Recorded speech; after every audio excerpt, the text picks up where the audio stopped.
வணக்கம் நண்பர்களே, உங்கள் பொன்மொழி உங்களுக்காக புதிய தகவலுடன் இன்று இன்றைக்கி நம்ம பார்க்க போகிற டாபிக் என்ன அப்படின்னு பார்த்தோம்னா கண்டிஷன் அண்ட் வாரண்டி.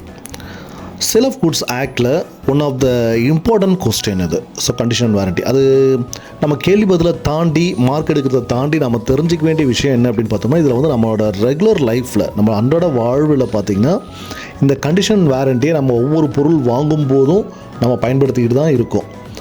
ஸோ அதில் அந்த கண்டிஷன் அண்ட் வாரண்டி அப்படின்னா என்னன்றதை மட்டும் நம்ம தெளிவாக பார்க்க போகிறோம்.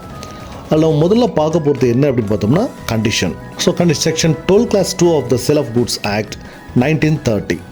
ஸோ இதில் தான் வந்து கண்டிஷன்னா என்ன அப்படின்றத பற்றி ரொம்ப டீட்டெயிலாக டிஃபைன் பண்ணியிருக்காங்க. ஸோ இப்போ இந்த கண்டிஷன் இதுக்குள்ளே நம்ம போகிறதுக்கு முன்னாடி நம்ம ஒரு இந்த கான்செப்ட் என்னன்றதை புரிஞ்சிக்கிறதுக்காக ஒரு சின்ன உதாரணத்தை நம்ம பார்த்துடலாம். ஸோ அந்த உதாரணத்தை நம்ம பார்க்கும்போது மட்டும் நமக்கு அது ரொம்ப தெளிவாக புரிய ஆரம்பிச்சிடும். ஸோ அந்த உதாரணத்தை மைண்டில் வச்சுக்கிட்டு இந்த என்டையர் கான்செப்டை நம்ம கவனிக்க ஆரம்பிக்கலாம். இப்போ நம்ம ஒரு ஹோட்டலில் போகிறோம், அந்த ஹோட்டலில் நம்ம ஒரு பொருள் ஆர்டர் பண்ணுறோம் சாப்பிட்றதுக்காக.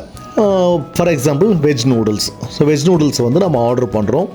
வெஜ் நூடுல் நம்ம ஆர்டர் பண்ணுறோம், நூடுல் நம்ம ஆர்டர் பண்ணுறோம் அப்படின்னு சொன்னாவே என்ன நடக்கும் அப்படின்னு பார்த்தோம்னா நம்ம கேட்காத பொருள் chilli sauce and tomato sauce நம்ம கேட்காமே அதை கூட சேர்த்து கொடுத்துருவாங்க. இப்போ நம்ம வெஜ் நூடுல் ஆர்டர் பண்ணும்போது chilli sauce with tomato sauce அப்படின்னு நம்ம சொல்ல மாட்டோம். வெஜ் நூடுல் மட்டும் தான் சொல்லுவோம், ஆனால் சில்லி சாஸும் டொமேட்டோ சாஸும் அது கூடவே சேர்த்து கொடுப்பாங்க. ஓகேங்களா? ஓகே. ஸோ இப்போ இந்த வார்த்தைகளையும் இந்த விஷயங்களையும் அப்படியே தொடர்ந்து மனசில் வச்சுக்கோங்க. நாம் ஆர்டர் பண்ணது வெஜ் நூடுல், ஆனால் அவங்க வெஜ் நூடுலுக்கு பதிலாக வெஜ் ரைஸ் கொடுத்தாங்க அப்படின்னு சொன்னால் இந்த ஆர்டரை கேன்சல் பண்ணுறதுக்காகவோ ரிஜெக்ட் பண்ணுறதுக்கான ரைட் நமக்கு இருக்குது. என்ன அப்படின்னு பார்த்தோம்னா கண்டிஷன். இங்கே வந்து கண்டிஷனை வந்து அவங்க மீறிட்டாங்க. நம்ம கேட்டது ஒன்று, அவங்க கொடுத்தது ஒன்று. நமக்கு என்ன கண்டிஷன், நம்மளோட கண்டிஷன் என்ன? வெஜ் நூடுல் தான். சில்லி சாஸோ டொமேட்டோ சாஸ்லாம் நம்மளோட கண்டிஷன் கிடையாது. நம்ம ஆர்டர் பண்ணது வெஜ் நூடுல் தான், ஆனால் அவங்க கொடுத்தது வெஜ் ரைஸ். ஸோ இப்போ இந்த ஆர்டரை ரிஜெக்ட் பண்ணுறதுக்கான ரைட் நமக்கு இருக்குது. ஸோ இதுதான் கண்டிஷன். ஸோ இந்த கான்செப்டை மைண்டில் வச்சுக்கிட்டோம்னா அடுத்து நம்ம இன்னும் தெளிவாக நம்ம பார்த்துடலாம். அடுத்து இந்த கண்டிஷனோட டெஃபினேஷன் என்ன? ஸோ செக்ஷன் 12 Class 2 என்ன சொல்லுது அப்படின்றத நம்ம பார்த்துருவோம். A condition is a stipulation essential to the main purpose of the contract, the breach of which gives rise to a right to treat the contract as repudiated. இப்போ நம்ம சொன்னோம் இல்லையா, அதே தான். நாம் ஒரு பொருள் வாங்கும்போது நமக்கு ஒரு கண்டிஷன் இருக்கும். ஸோ இந்த கண்டிஷனில் அந்த பொருள் இருந்தால் மட்டும்தான் அந்த பொருள் நம்ம வாங்குறோன்ட்டு.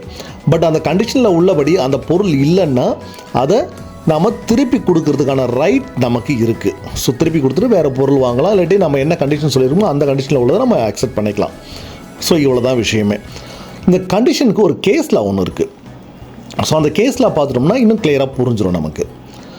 ஸோ அந்த கேஸில் என்ன அப்படின்னு பார்ப்போம். Baldry versus Marshall. ஸோ இந்த பால்ட்ரி வெர்சஸ் மார்ஷல் அப்படின்றது என்ன, இந்த கேஸில் உள்ள விஷயங்கள் என்ன அப்படின்னு பார்த்தோம்னா இங்கே வந்து பிளைண்டிஃப் வந்து ஒரு கார் ஒன்று வாங்க போகிறாரு. அவரோட பர்பஸ் என்ன அப்படின்னு பார்த்தோம்னா ஒரு டூரிங் பர்பஸ்க்காக ஒரு கார் வாங்கணும். அவர் அதிகமாக வெளியே டூர் போகிறாரோ ஏதோ சம்திங் பர்பஸ், இல்லை ட்ராவலுக்காக வர ஏதோ சம்திங் ஆக மொத்தம் அவர் டூரிஸ்ட் பர்பஸ்க்காக ஒரு கார் வாங்கணும்னு போகிறாரு. அதில் டிஃபெண்டன்ட் என்ன பண்ணியிருக்காருன்னா இந்த கார் டூரிங் பர்பஸ்க்கு சூட்டபிள் கார் அப்படின்னு சொல்லி வித்துடுறாரு.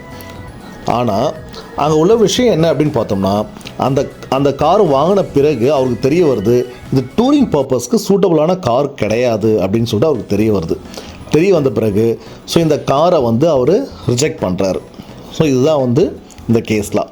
ஸோ இதில் வந்து ஆஸ் பர் கண்டிஷன் அந்த பிளைண்டிஃபோட டிமாண்ட் வந்து சரின்னு சொல்லிட்டு கோர்ட் வந்து முடிவு பண்ணுது.